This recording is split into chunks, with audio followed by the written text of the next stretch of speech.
Hi, dear students. As you know, due to COVID-19 pandemic, schools cannot reopen. So, let's learn through a new method, that is e-learning.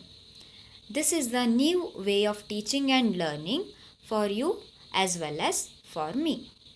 Dear students, please note down the points when I explain the lesson. Today, we will discuss about acid, bases and salts. And in this video, you're going to learn about classification of acids and bases, different kinds of indicators, physical properties of acids and bases, and chemical properties of acids and bases. Let's start with the introduction. Here you see fruits. They are tamarind, lemon, grapes, vinegar, orange. So what do you think about these fruits? How do they taste? They have sour taste. So what do we call all these fruits? They are the sources of acid. Let's see some other picture. Bitter gourd, coffee, neem leaves. So how do they taste? They have bitter taste, and we call them as the sources of bases. When acid and base reacts to form a new compound, salts. So in today's class we are going to study more about acid, bases and salts. Okay, now let's see the physical properties of acids. Acids have sour taste. They are corrosive in nature. What do you mean by corrosive? Corrosion. Corrosion means acids may damage the substances when they fall on them. And the third one, acid changes the color of litmus from blue to red. See, here you can see the picture, that is litmus from blue color, it changed into red when it comes contact in a acid. Whenever the solution is acidic medium, then the blue litmus turns into red color. Okay. Yes. Next, the physical properties of bases. They are bitter in taste and they turn red litmus blue.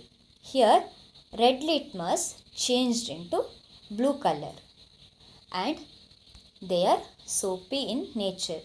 That means they are slippery.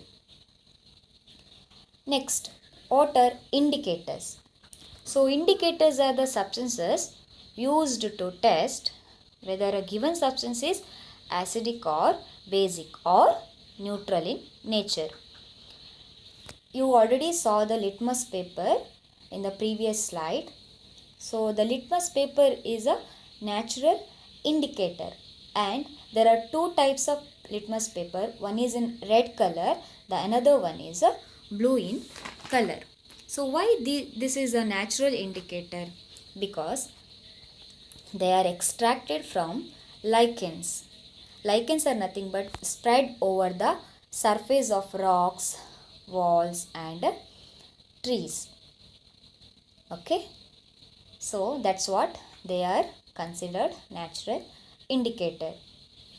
And the next one is olfactory indicator. So what do you mean by olfaction? It is nothing but smell.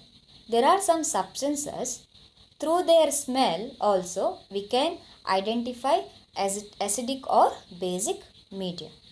For example, when you eat pani puri, that pani consists vinegar, acid, and also you'll mix with the boiled potato and pieces of onion. When you eat pani puri, you will get the smell of onion. That means acid is present though the acid is present, but still the onion smell is persist. So if the solution is acid, the smell of the onion remains as it is, whereas bases destroys the smell of onion.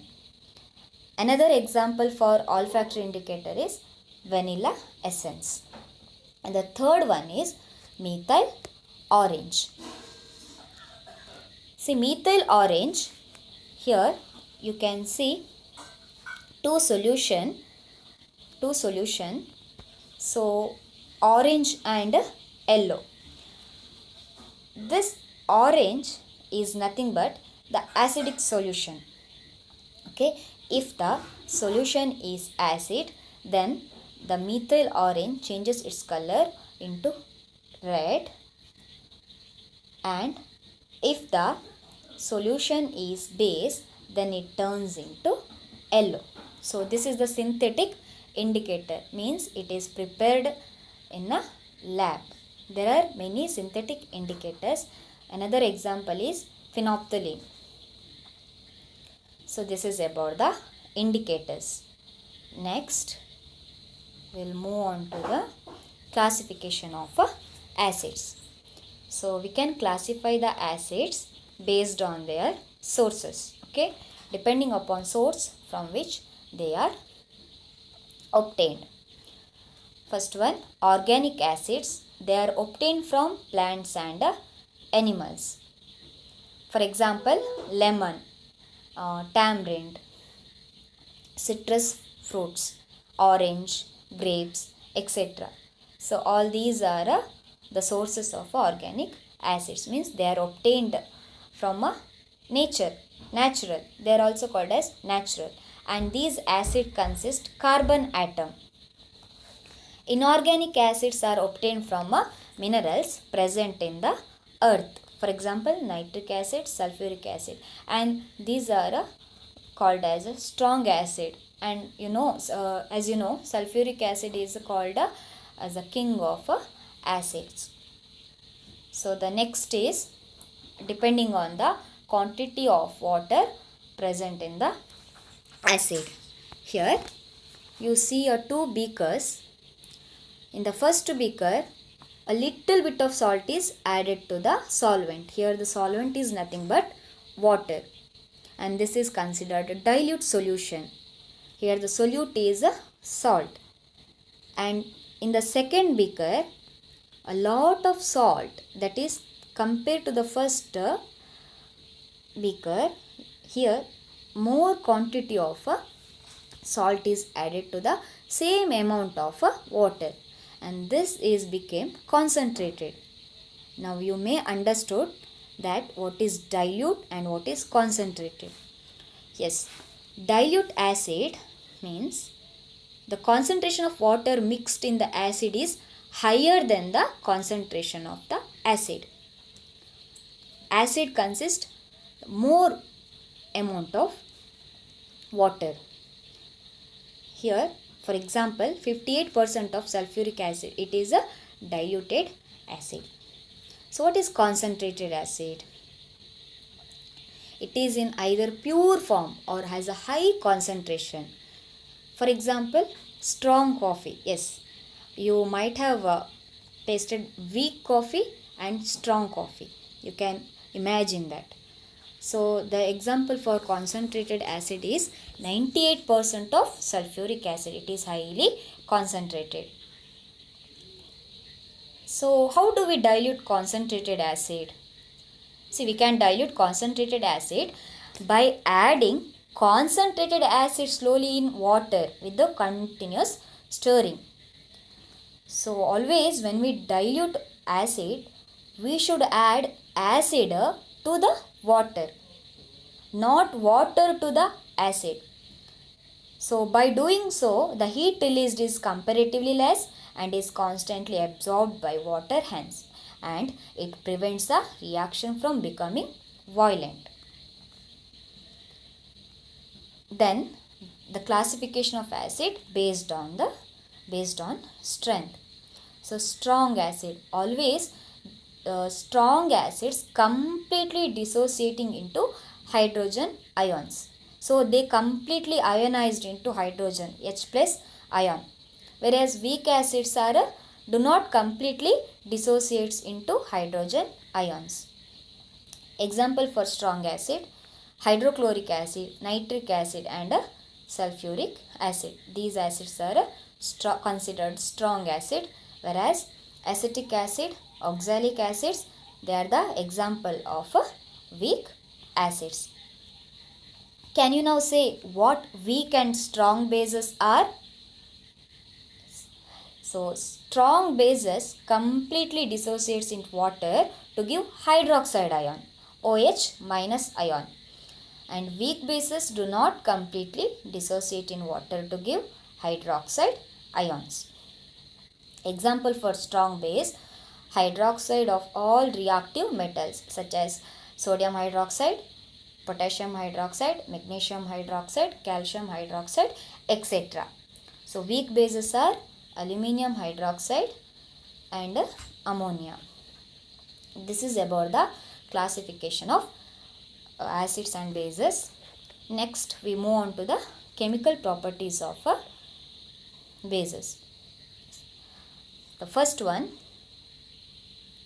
reaction of acid and base with the metals. So when acid will react with metals to form a salt and a hydrogen gas. Whenever acid reacts with metal, it gives corresponding salt and hydrogen gas. And this is the example for displacement reaction. Here, highly reactive metal displaces hydrogen ion from the acid. See, if you see this reactivity series, here the hydrogen element and the metals above the hydrogen element displaces the hydrogen atom. For example, zinc. Zinc displaces hydrogen from sulfuric acid and it forms zinc sulfate. Similarly, sodium displaces hydrogen from hydrogen chloride and it forms sodium chloride. If you take copper instead of sodium, then the reaction does not take place because copper is less reactant than hydrogen. So this is important. When the metal displaces hydrogen atom, metal which are above the hydrogen in reactivity series, only these metals displaces hydrogen from acid. Copper, mercury and silver do not displaces hydrogen from acid. Cleared? So this is the example for displacement reaction. Here you can see the general equation, that is acid HX plus any metal, it combines with this X element and displaces hydrogen from this X.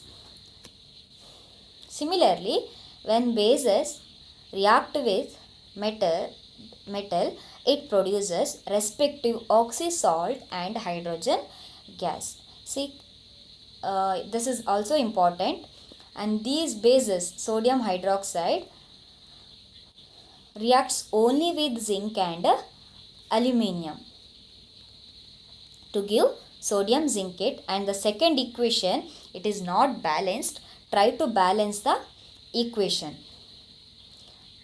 So then let's see the presence of hydrogen gas when the acid reacts with the metal.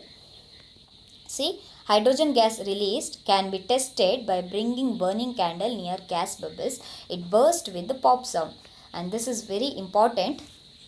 Here, simple activity to show the presence of a hydrogen gas. Here, zinc and hydrogen chloride is mixed so that the hydrogen gas liberates, and this hydrogen gas, liberated hydrogen gas, is passed through a soap solution. So the bubbles comes out through delivery tube, and then when you bring a burning candle near the bubbles, that produces pop sound indicates the presence of a hydrogen gas. So the next second property, chemical property, that is reaction of metal carbonates and metal hydrogen carbonates with the acid. When acid reacts with metal carbonates, it gives salt, water and carbon dioxide gas. When acid reacts with any metal carbonates, it gives salt, carbon dioxide and water. But acid also reacts with metal hydrogen carbonates to give salt, carbon dioxide and water. So in both the cases, the products are same.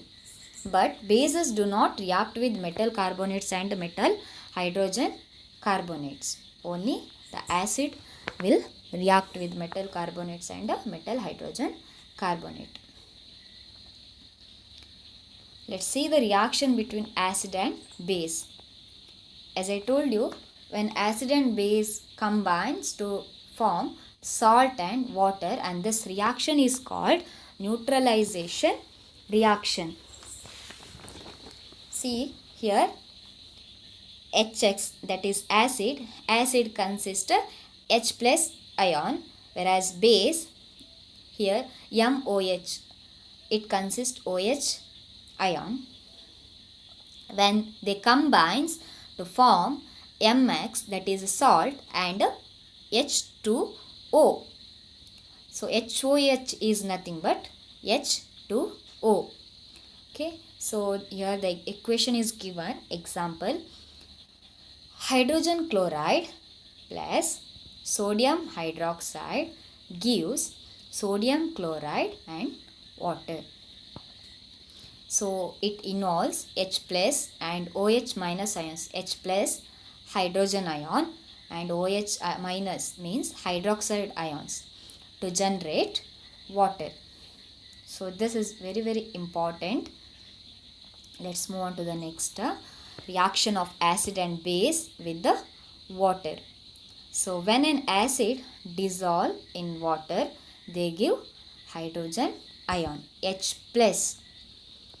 So here hydrogen chloride, when you add water to hydrogen chloride dissociates into hydrogen ion and chlorine ion. Further, this hydrogen ion combines with water to form hydronium ion. Okay, then base, when a base dissolve in water, it dissociates into two ions, that is sodium plus and OH minus. Okay, so when acid combines with water to form hydronium ion, when base dissolve in water, it forms hydroxide ion. So the next one, reaction of metallic oxides with the acids and non-metallic oxides with the base. Always acid will react with metallic oxides, base reacts with non-metallic oxides. Okay, so what are metallic oxides? Metallic oxides are copper oxide, sodium oxide, magnesium oxide, calcium oxide. These all are metallic oxides. Whenever acid reacts with metal oxides, it gives salt and water. Okay, and always metallic oxides are basic in nature. They are basic oxides. So when non-metallic oxides reacts with base, it gives corresponding salt and water. Always base reacts with the non-metallic oxides and acid reacts with the metallic oxides. Remember that. Here is a simple equation and important. When calcium hydroxide, that is lime water, and it is a colorless, soluble. Okay. When you pass carbon dioxide, that is your respiration, you are respiring, right? Carbon dioxide pass to calcium hydroxide, it forms white precipitate of calcium carbonate. This is salt. Okay, calcium carbonate is a salt, and along with the water. Further, when you pass excess carbon dioxide to this product, it gets calcium hydrogen carbonate. This is again soluble in water. It becomes colorless. So when you pass carbon dioxide to calcium hydroxide, it forms calcium carbonate, that is white precipitate, insoluble. And again, when you pass excess carbon dioxide to this product, here it is given carbon dioxide to calcium carbonate and water, it forms calcium hydrogen carbonate. And limestone, chalk and marble are different forms of calcium carbonate. Okay, I hope this is cleared. Now let's see the last one, that is acid conduct electricity in water solution. This is important diagram. Here is a activity. The small activity is given. Very simple activity. Take a solution of glucose, alcohol, hydrochloric acid, sulfuric acid, etc. Fix 2 nails on a cork. Here in the diagram you can see that 2 nails fixed to a rubber cork. Then connect the end of the nails with the switch and then battery and to the bulb as shown in the figure. Now pour some dilute hydrochloric acid to the beaker, and after that just switch on the plug. So what happens? The bulb will start glowing. Can you say the reason? Same experiment. Repeat that, but this time instead of hydrochloric acid, add glucose and alcohol. So what do you observe now?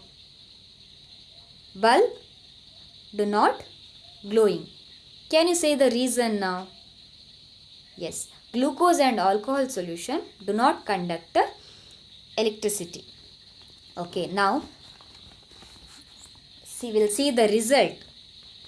So when you add hydrochloric acid in the first case, that dissociates into hydrogen and chlorine ions. When you pass current to hydrochloric acid, that ionized into hydrogen ion and chlorine ion, and these ions conduct electricity in the solution, resulting in the glowing of the bulb. On the other hand, the glucose solution does not dissociate into ions, so it does not conduct electricity. So what do you conclude by this activity? We conclude that all acids contain hydrogen, but not all compounds containing hydrogen are acids. That's why though alcohol and glucose contain hydrogen, do you know the molecular formula of glucose? That is C6H12O6. See, here you can see hydrogen atom. Though glucose consists hydrogen atom, they are not characterized as a acid. Okay. And finally, we have last slide, that is what are the common? What do all acids have, bases have in common? Common characteristics. Acids have H plus ion, bases have OH minus ions, that is hydroxide ion. This is hydrogen ion. and these hydrogen ions responsible for their acidic property, and the hydroxide ions are responsible for their basic nature. I hope this is cleared. So in today's class we have learned that classification of acids based on its strength, amount of water, sources from which they obtained, and then classification of bases, physical properties of acid and base, and different kinds of indicators, and chemical properties of acid and bases. So we will finish this class.